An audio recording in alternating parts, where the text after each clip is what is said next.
Freebird is a Netflix original comedy series loosely based on the life of comedian and podcaster Bert Kreischer. All right. Now, it's not as over the top and action packed and wild as The Machine was. It's a little more grounded and reality based, and it's chock full of heart and love. All right. So it's about him and his wife sending their two daughters to this prestigious, top notch, fancy smancy, top of the line school. All right. And when he drops his daughters off, he realizes that his eldest daughter is kind of an outcast and people just brush past her and don't give her the time of day. And that breaks his heart.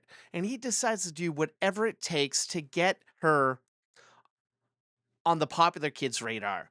And when he learns about the hunkiest boy in school having a bit of a medical issue, he decides to let his daughter date for the very first time.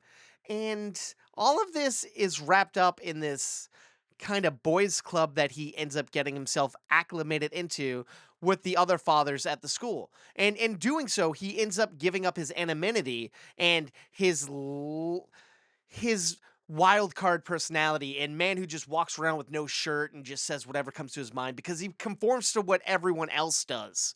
Because this is the first time he's had a group of men to rely on.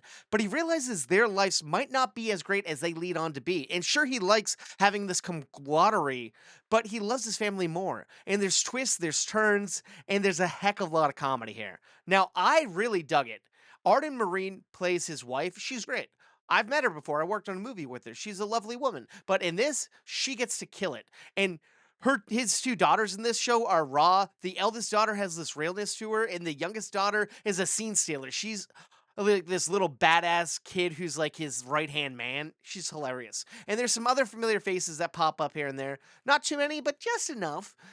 And the way that this season ends is interesting because it ends on an upbeat, but also a little bit of a cliffhanger, leading into potentially a second season, which I pray happens. This is a quick and easy binge. It's 6 episodes, half hour each, and they're so damn good. Now, yes, this is a sitcom, but it takes a whole season arc and the course I want to say of 2 months into these 6 episodes, and there's a lot happening. It plays more thematically like a movie, which is kind of nice, and it has this interesting look to it, and it's just a really cool show.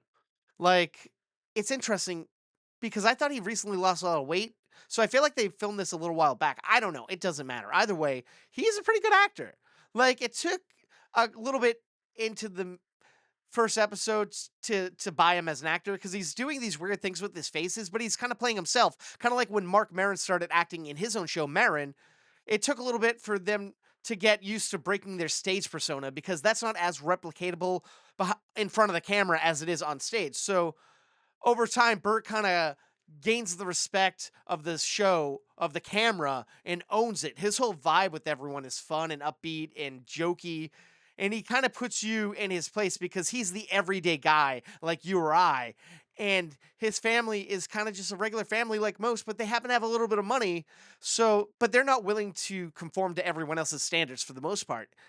This is a really wholesome show that I think everyone can enjoy. I really, really dug this. Was it as crazy as The Machine? No, but it didn't need to be. It didn't have the over the top zany crazy shit happening, but it felt much more relatable and enjoyable to me.